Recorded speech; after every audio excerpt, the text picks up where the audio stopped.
Press the Lord bless food रेसिपीमध्ये आपणा सर्वांचं खूप मनापासून स्वागत। आज आपण रेशनचा तांदूळ व मिश्र कडधान्यांपासून हलकी फुलकी मस्त मऊ जाळीदार लुसलुशीत अशी इडली कशी बनवायची ते बघणार आहोत। विशेष म्हणजे थंडीच्या दिवसातही इनो किंवा सोडा न वापरता पीठ कसं फर्मेंट करायचं, इडली परफेक्ट होण्यासाठी अगदी उपयुक्त टिप्स अशा सांगितलेल्या आहेत, त्यामुळे व्हिडिओ शेवटपर्यंत नक्की बघा। तर हे पहा, इथे मी 2 ग्लास रेशनचा तांदूळ व 2 ग्लास मिश्र कडधान्ये भिजत घातली होती। जवळपास 5 ते 6 तास हे सगळं भिजवून घेतलेलं आहे। भिजवतानाचा व्हिडिओ बनवता आला नाही, पण डिस्क्रिप्शनमध्ये पूर्ण प्रमाण आणि सविस्तर कृती देईन। तर इथे तुम्ही कडधान्य बघू शकता। बऱ्याच वेळेस घरामध्ये थोडं थोडं कडधान्य शिल्लक असतं, त्याचं काय करायचं हा प्रश्न पडतो। तर इथे मिक्स डाळी आहेत आणि मिश्र कडधान्य आहेत। त्यामध्ये सोयाबीन, हिरवे वाटाणे, चणे, मूग, तूर डाळ, मूग डाळ, चणा डाळ आणि हरभरे अशा वेगवेगळ्या प्रकारची डाळी आणि कडधान्य मिक्स घेतलेले आहेत। तो 2 ग्लास तांदळासाठी 2 ग्लास मिक्स कडधान्य घेतलेले आहेत। याच प्रमाणाचा वापर करायचा आहे। तर हे थोडं थोडं मिक्सरच्या भांड्यात घालायचं आणि गरम पाण्याचा वापर करून हे छान बारीक वाटून घ्यायचं आहे।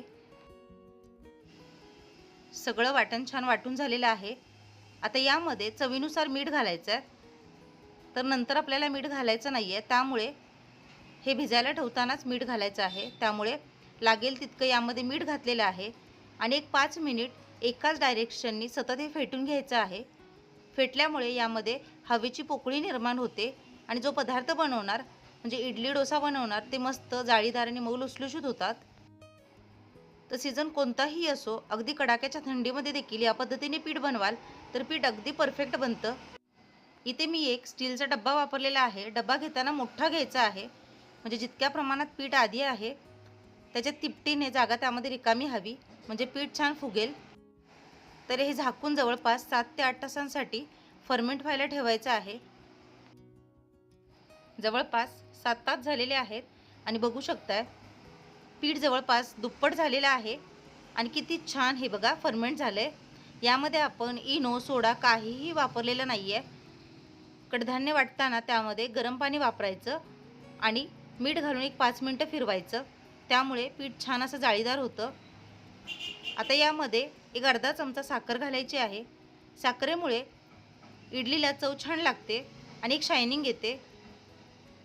इतकी साखर घातल्यामुळे अजिबात पीठ गोड वगैरे होत नाही।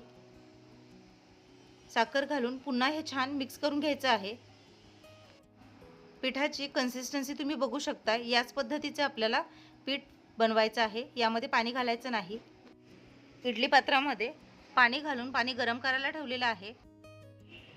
इडलीच्या साच्याना नेहमी तेल पाण्याचं मिश्रण लावायचं, म्हणजे इडल्या अजिबात चिकटून बसत नाहीत। तर जवळपास 3 चमचे तेलासाठी 1 चमचे पाणी असं घ्यायचं आणि त्याचं मिश्रण बनवायचं, घोळ बनवायचा आणि तेच या इडली साच्याना मी लावून घेतलेलं आहे।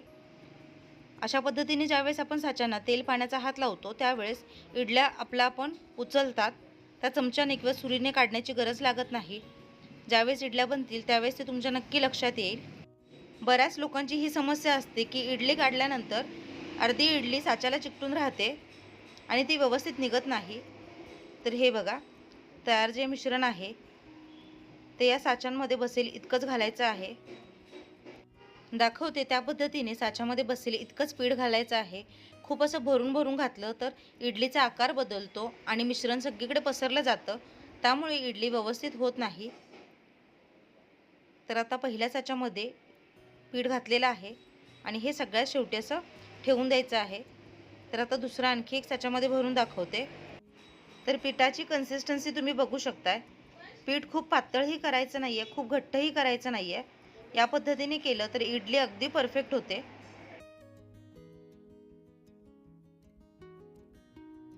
तर आता इडली शिजवतानाची सगळ्यात महत्त्वाची टिप्स म्हणजे ज्यावेळेस आपण इडल्या वाफवून घेतो, बऱ्याच इडल्या पाणीदार होतात आणि पिचपिचीत होतात, ओलसर होतात।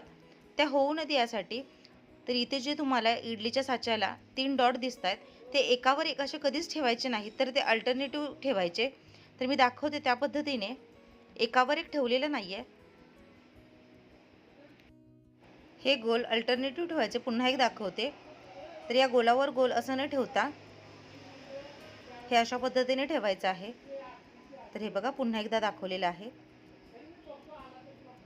तर 3 गोल हे इडलीवर येत आहेत आणि 3 गोल बाजूला येत आहेत। एकमेकावर ठेवल्यामुळे काय होतं की आतल्यात वाफ जमा होते आणि त्या वाफेचं पाणी खालच्या इडल्यांवर पडतं आणि त्यामुळे इडली ओलसर होते। पण अशा पद्धतीने साचे अरेंज केले तर अजिबात इडली ओलसर होत नाही, अगदी छान सुटसुटीत होतात इडल्या। या पद्धतीने सगळ्यात शेवटचा हा साचा आता लावून घेतलेला आहे आणि इडलीचं बॅटर जितक्याच तितकं असं भरलेलं आहे। तर हे बघा इडलीचं झाकण, इडली पात्राचं झाकण लावायचं आणि जवळपास 7 ते 9 मिनिट मध्यम आचेवर इडली वाफवून घ्यायची आहे।